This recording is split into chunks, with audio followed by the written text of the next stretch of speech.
Once a man who was a well-known criminal, sinner.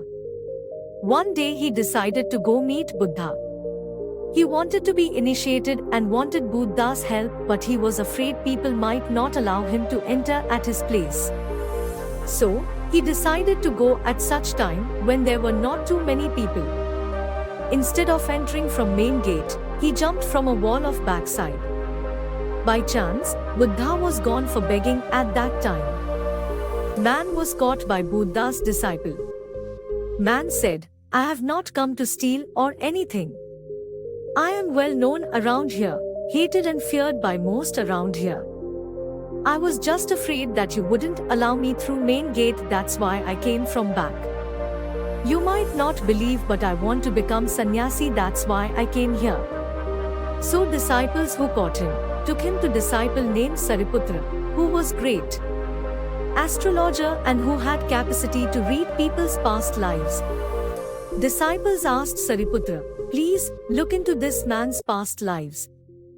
In this life he is a murderer, a sinner, but maybe he earned some fortune in his past lives, and that's why now he wants to become sannyasi."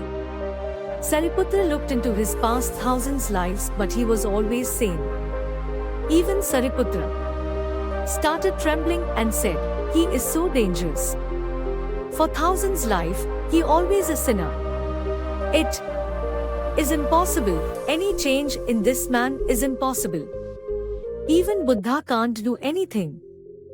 Saying this, Sariputra asked disciples to take him out immediately. So that man was turned out. He felt hurt and thought that there is no chance for him to change. Alive, he couldn't be around Buddha. Thinking this, he wanted to commit suicide.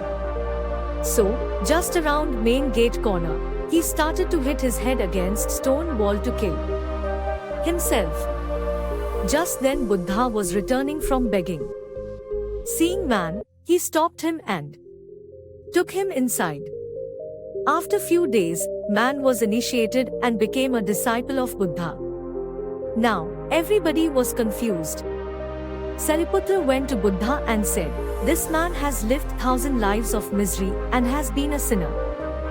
How can this man become initiated in some days? If this man can be enlightened in some day, then what is point of looking into people's past lives?" Buddha replied, "You looked into his past but didn't look into his future. Any moment person decides to change, he can change. The very decision is decisive. This man has lived 1,000 lives of miseries, but now he hankers to change, and his intensity to change is infinite. Hence in some days, he was able to initiate."